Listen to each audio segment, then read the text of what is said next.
No, not.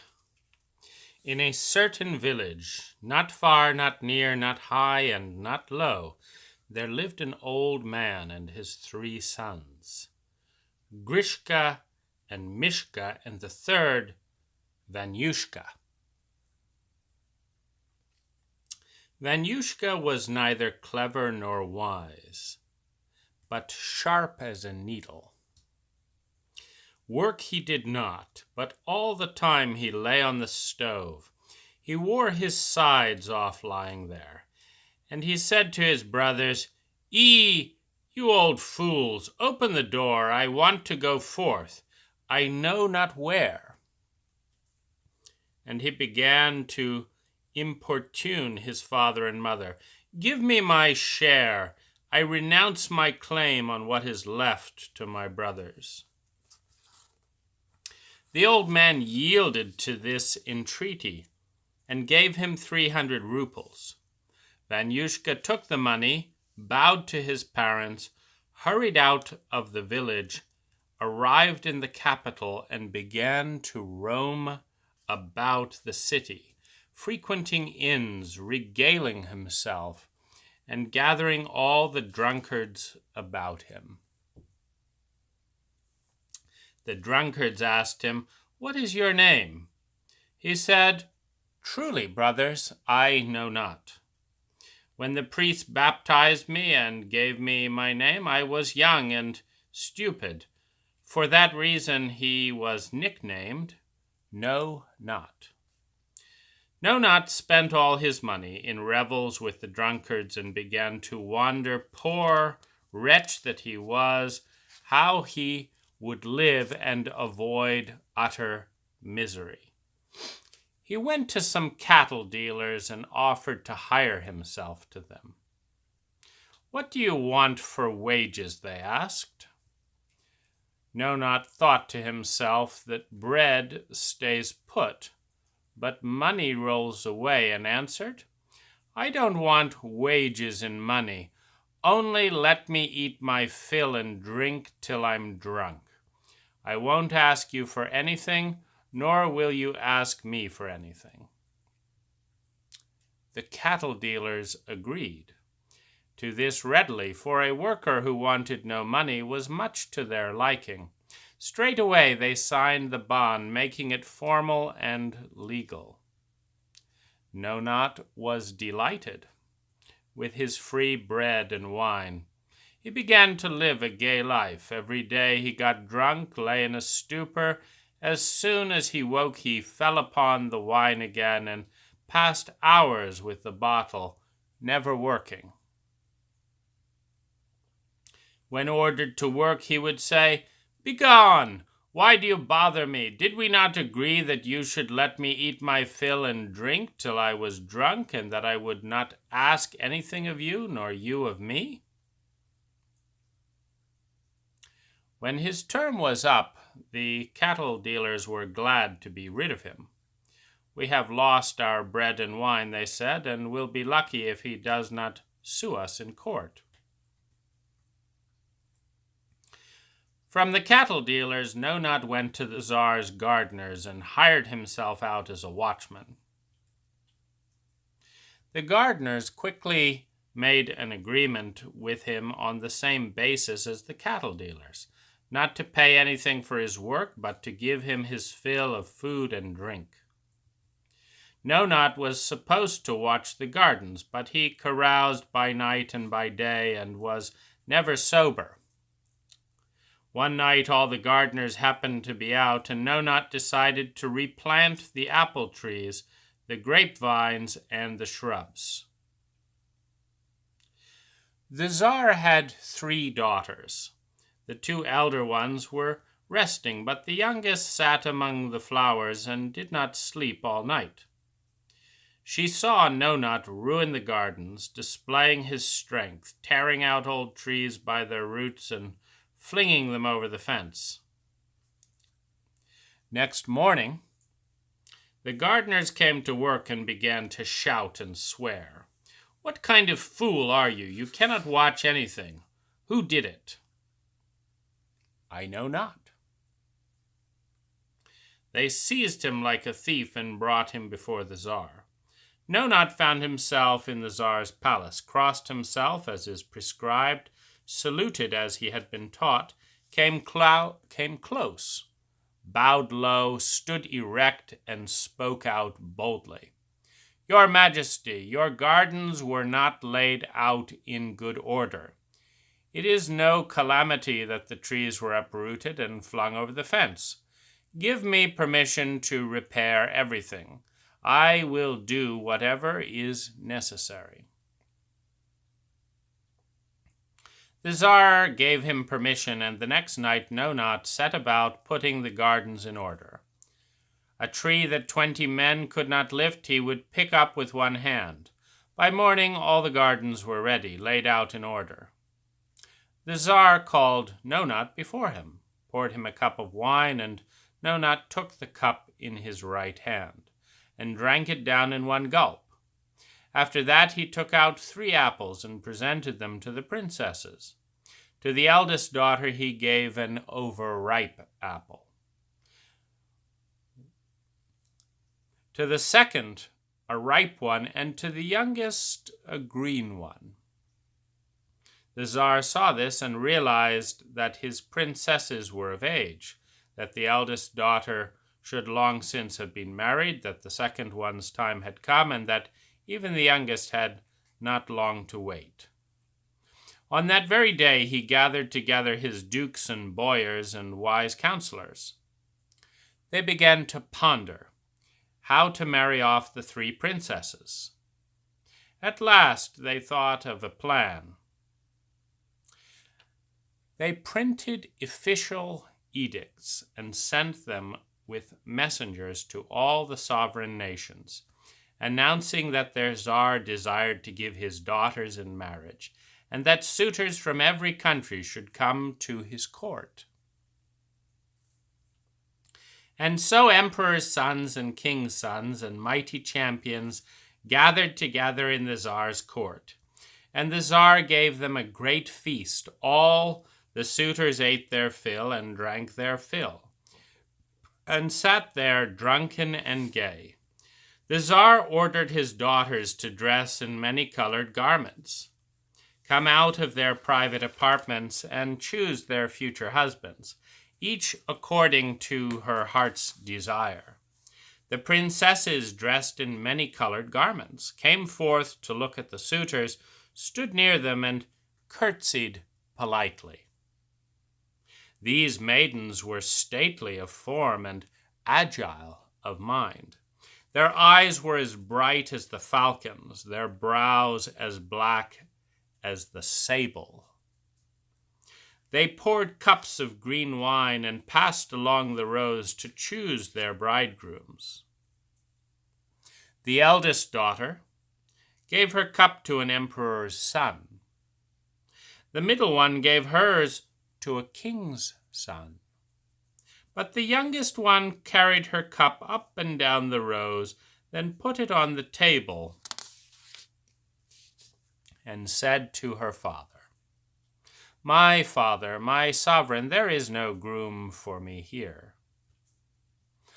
Ah, my beloved daughter, most valiant knights are here. Is there nevertheless none to your liking? After the feast, the guests departed. Again the Tsar assembled the sons of dukes, boyars, and wealthy merchants, and ordered his youngest daughter to dress in many-colored garments and choose a bridegroom. She dressed, came forth, poured a cup of green wine, walked and walked along the rows, put the cup on the table, and curtsied before her father. My father, my sovereign, there is no groom to my liking here. Her father answered, Ah, my fussy daughter, from among what men will you choose a groom? Since you are so minded, I will now gather together burghers and peasants, simpletons and drunkards, buffoons, stage dancers and singers. From among them you shall choose your husband, whether you like it or not. The Tsar sent his edict to all the towns, villages, and hamlets. At his court there assembled a great multitude of burghers and peasants, fools and drunkards, buffoons, stage dancers, singers, among whom was also No Not. The princess, dressed in a many-colored garment, came forth to the palace entrance and beheld the lowly crowd. She saw No Not. In stature he was taller than everyone else. He was stouter of body, too, and his curls fell over his shoulders like pure gold. She came close to him, curtsied low, gave him the loving cup, and said these words, "Drink, my betrothed. You will perform every task." No Not received the cup in his right hand, drank it down in one gulp, took the princess by her white hands, kissed her on her sweet lips, and together they went to the Tsar himself. The Tsar then ordered all his sons-in-law to celebrate their weddings. They celebrated their weddings and feasted at their feasts, and soon the princesses began to live happily with their husbands. Absorbed in these weddings, the Tsar forgot to recall his messengers, who had continued on their way, summoning suitors from still other foreign lands. When the messengers reached the Saracen kingdom, they issued a call in the marketplace and at the fairs and announced the Tsar's edict. And so 3 brothers galloped together, valiant warriors, mighty champions, who had traveled in many lands and conquered many kingdoms. First, the youngest brother set out on his way, followed by a vast army. He approached the Tsar's capital and learned that the princesses were already married.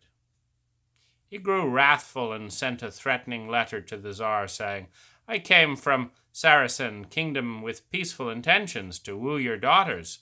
For that purpose I have traveled through many lands and provinces.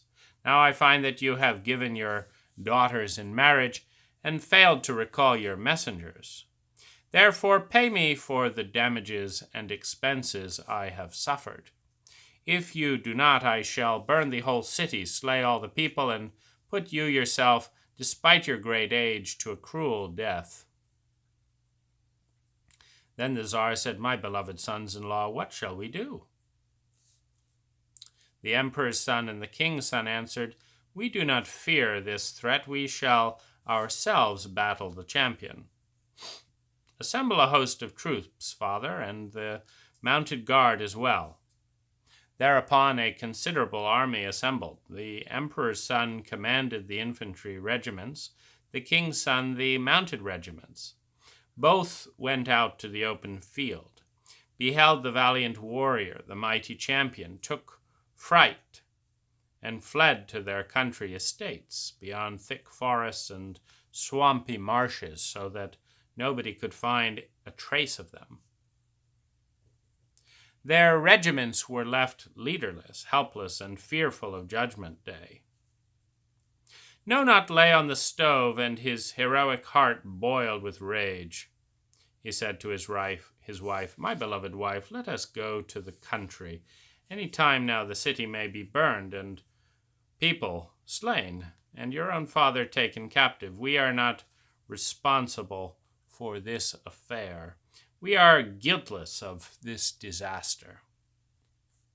"No," answered the Tsar's daughter, "I would rather die than leave my father and mother." She said farewell to No Not and went to her father on the balcony. The Tsar stood on the balcony, watching the field of battle through a spyglass. No Not, dressed as a peasant, donned a cap, a caftan, and mittens, went out of the city unseen and unknown, came to a high hill, and shouted a heroic shout, and whistled a warlike whistle. At his call there galloped from the open field a good steed bearing a full suit of armor. From his mouth a flame streamed. From his ears rolled curls of smoke. From his nostrils sparks flew. The steed's tail was 3 cubits long, and his mane reached to his hooves. No, not the simpleton came closer and put on the horse saddlecloths, blankets, and Circassian saddle. He tightened the 12 saddle girths and laid the 13th over the chest. The girths were of white silk, the buckles of red gold, and the clamps of steel, not for beauty's sake, but for the heroic strength. For silk does not tear, steel does not bend, and red gold does not rust in the ground. He himself donned all the warlike accoutrements, iron mail, a steel shield, a long spear, a battle mace, and a sharp sword. He mounted his good steed and lashed him on his slender flanks, cutting his flesh to the white bone. The steed flew into a passion and raised himself from the damp earth, higher than the tall standing trees, only lower than the moving clouds. He began to leap, and each leap measured a verst. From beneath his mighty hooves, enormous clumps of earth were dug up. Underground springs gashed into the air. The water in the lake surged forth and mixed with the yellow sand, and the trees in the forest shook and bent to the ground. No, not shouted a mighty shout, whistled a warlike whistle, and the wild beasts in chains began to roar. The nightingales in the gardens began to sing, and the snakes and adders began to hiss. Such was No Not's ride. He rode past the Tsar's palace, past the front entrance, and cried, "Hail, great sovereign, with all your royal retinue!" He jumped over the white stone walls and the corner towers into the green open field where stood the host of troops and the mounted guards, and cried, "Hail, men! Where are your leaders?" And in the open field he beheld the valiant warrior, the mighty champion, galloping on his good steed, taking wing like an eagle, casting terror into the host of troops. No Not shouted in a shrill voice like a loud trumpet, and the 2 warriors rode toward each other, raising their iron maces. Their weighed each 2,000 pounds. When they came together, the shock of mail on mail was like a mountain avalanche. Their maces clashed and broke. Only the staffs remained in their hands. Once more they jumped far apart in the open field, wheeled their good steed around, and rode again to meet in one place. They thrust their spears together, and the spears bent to the handles and could not pierce the mail. But now the Saracen champion wavered in his saddle. Once more they rode apart in the open field, and when they met for the 3rd time, they struck each other with their sharp swords, and No Not knocked the Saracen knight out of the saddle onto the damp earth. In the foe's eyes the light grew dim, from his mouth and nose blood began to flow. No Not jumped from his steed, pressed the hero to the damp earth, drew from his pocket an enormous dagger, a steel knife that weighed 60 pounds, cut open the colored garment of the Saracen knight, bared his white chest, searched for his fiery heart, shed his hot blood, and destroyed his heroic strength. Then he cut off the rash head, lifted it on a spear, and cried in a mighty voice, "Oh, my beloved friends, come out! Sons-in-law, come out of the thickets and take command of your armies. They are all safe and sound." Then No Not turned his good steed around like the bright falcon. The horse flew and did not touch the ground. He soon approached the city. The Tsar and his retinue, and No Not's own wife, all ran down from the palace balcony to greet him. But No Not covered his face. "Let no one recognize me." The Tsar spoke to him thus, "Brave young knight, of what birth are you, of what father and mother, and who has sent you to aid us from what cities?"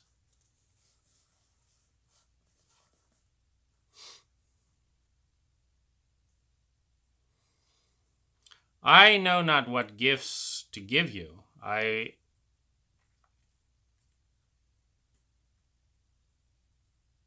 Or what not that rewards. Welcome to our palace. The good knight answered, I shall not eat your bread, nor do I heed your words. He rode beyond the city into the green thicket, unsaddled his horse, and let him go free. He removed his steel armor, his iron coat of mail, put his accoutrements away in their hiding place for the time being, and went home. When he came to his dwelling, he donned his old clothes and lay down to sleep on the stove. His young wife rushed to meet him and said, no, not. My husband dear, you know nothing, for you have heard nothing. From the thicket a young warrior rode forth. He cried in a shrill voice, so that all the citizens were frightened.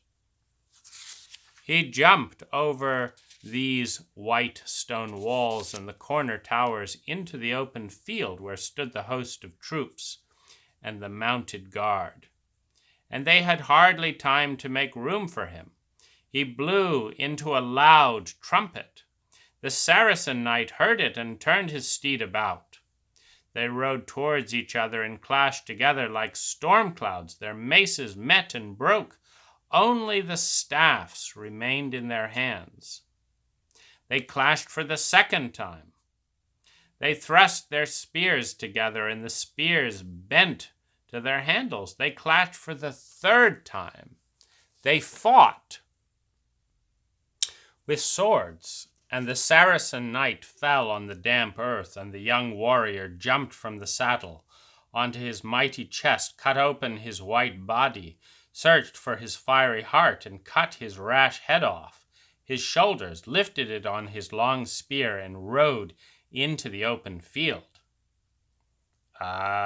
You foolish woman, you don't know the ways of men nor the ways of beasts in the dark forest. There are no such heroes in the white world, said No Not. Meanwhile, the Tsar's sons-in-law came forth from the woods and the thickets, met in the open field, assembled their host of troops and their mounted guard, and led them into the city. There the bells tolled, the regiments beat their drums, played their trumpets, and sang their songs. Overjoyed, the Tsar quickly opened the gates for them, let the host of troops and the mounted guard into the city, treated the soldiers to wine in all the taverns and inns, and gave a great feast for all the good folk. For 6 whole weeks they feasted. Everyone drank and ate his fill. Everyone in the city was drunk and gay. Only No Not, the Tsar's youngest son-in-law, did not enjoy this celebration. No one knew of his part in the affair, nor of the great burden he had borne. So he said to his wife, my beloved wife, unloved by her father, go and ask the Tsar for a cup of green wine, with a piece of ham for me to eat.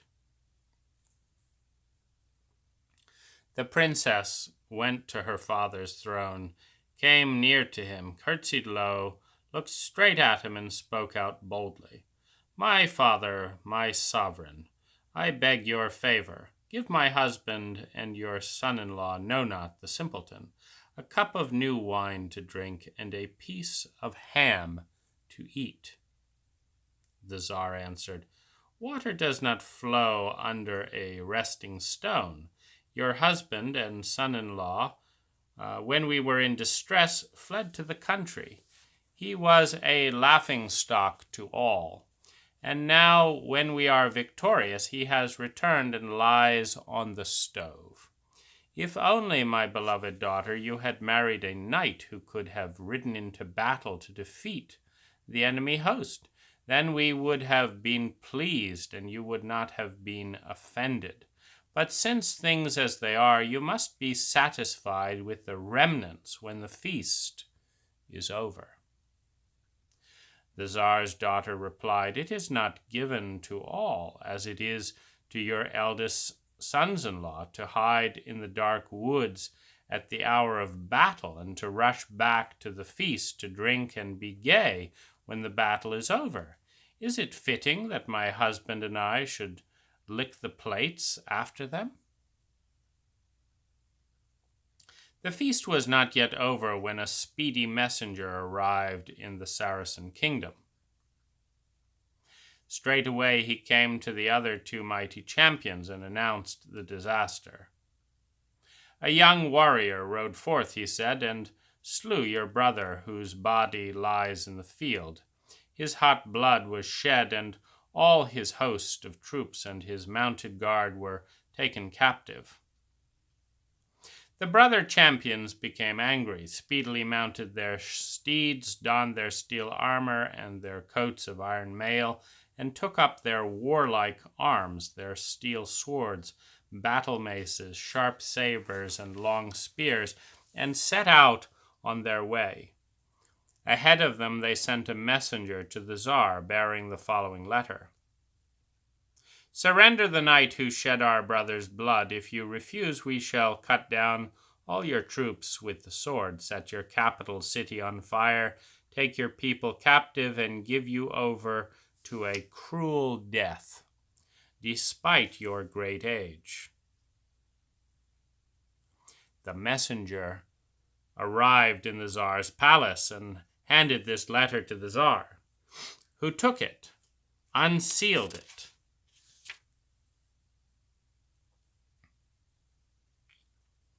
and read it, and then his nimble legs collapsed under him. His white hands trembled, and his bright eyes could not see, for burning tears flowed from them. The Tsar took thought, sent couriers out in all directions to summon his counselors, generals, and highest officers, and questioned everyone, humble and great, about the hero who had conquered the Saracen knight. No one knew who he was. The higher ranks referred the question to the middle ranks referred it to the lower ranks, and from the lower ranks there was no answer. So the Tsar sent the messenger back without an answer. The Saracen champions approached and began to lay waste cities and villages and to set them on fire. Nonot lay on the stove, his fiery heart boiling with rage, and spoke thus to his wife: "My beloved wife, unloved by her father, come to the country with me. Life here has become uncomfortable." The Tsar's daughter answered, "I will not go to the country. I would rather die here." Nonot came down from the stove and said, sighing heavily, "Farewell, my beloved wife. If your father is killed, you will not remain alive either." He dressed in peasant clothes, put on a cap on his head, took a stick in his hand, and went out and looked around, trying not to be seen.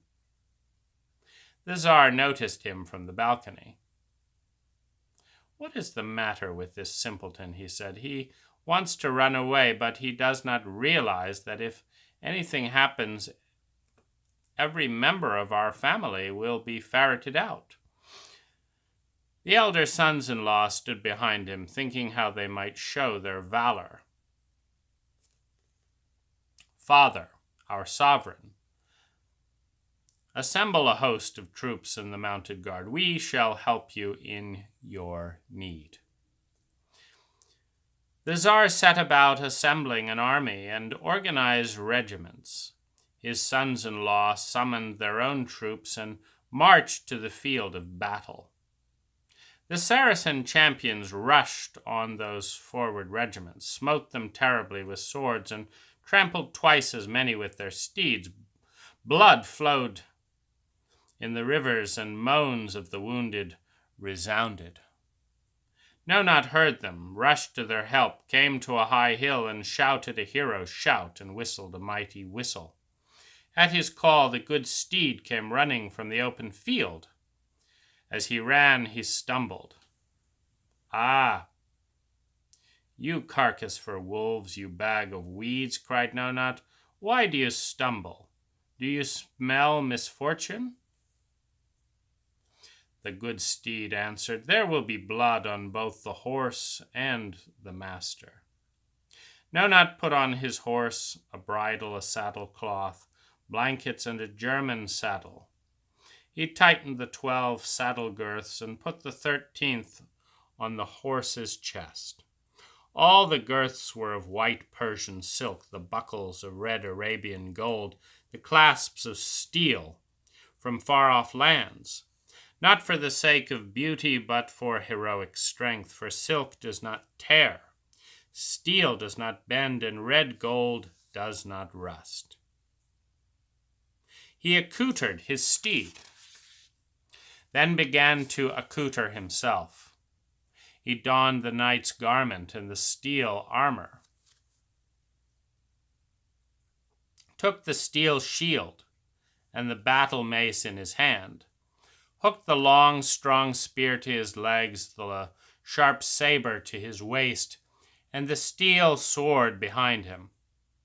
Then he mounted his good steed, put his nimble feet into the German stirrups, took a silken riding crop, and lashed his steed on his slender flanks, cutting his skin.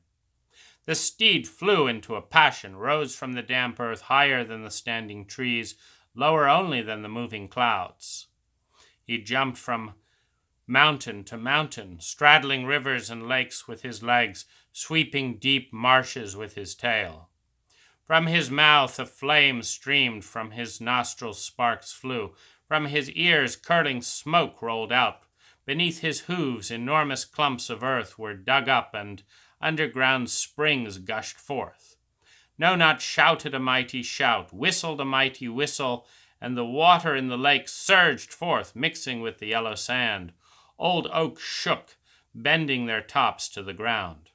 In the open field the Saracen knight sat on his horse, firm as a heap of hay. His steed flew like a falcon without touching the damp earth, and the knight himself boasted that he would swallow Nonat whole. When the two knights met, Nonat's horse said, "Well, master, bend your head over my mane. Perhaps you will be saved." Nonat had no sooner lowered his head than the Saracen hero swung his sword, wounded Nonat's left arm, and cut off his horse's left ear. At the same time, Nonat thrust his spear into the Saracen knight's chest below the neck and turned him over like a sheaf of corn. The Saracen fell on the damp earth, lay there and wallowed in his hot blood. Soon the host of troops moved up, the mounted guard galloped forth, and Nonat rode on his good steed to the Tsar's palace and shouted in a loud voice, "My good people, do not let me die in vain. Stop my blood from flowing." All the Tsar's retinue rushed from the balcony, and the princess, Nonat's wife, was the first to reach him. With her own handkerchief she bandaged his left arm, but she failed to recognize her husband, for he was wiping the sweat from his brow, thus hiding his face. Nonat rode to his hut, left his horse without, tying him, entered the hall, fell on the floor, and covered his face with his hand. The Tsar knew nothing. He stood on the balcony and watched his sons-in-law finishing the battle. But Nonat's wife approached the hut and beheld the hero's steed with full accoutrement at the entrance, and the hero himself lying in the hall. She hurried home and told her father everything. Straightway the Tsar went to the hut with his retinue, opened the door, fell on his knees, and spoke kind words. "Tell us, good knight, of what family and tribe are you? What is your name? What is your father's name?" Nonat answered, "Ah, my God-given father and sovereign, do you not recognize me? You have always called me a simpleton." Then all recognized him and paid him homage as a mighty hero. And the elder sons-in-law, as soon as they heard of his triumph, packed up their belongings, went with their wives to their own homes. Nonat soon recovered from his wounds, drank green wine, and made a great feast for all. And after the Tsar's death, he ascended the throne, and his life was long and happy. The end.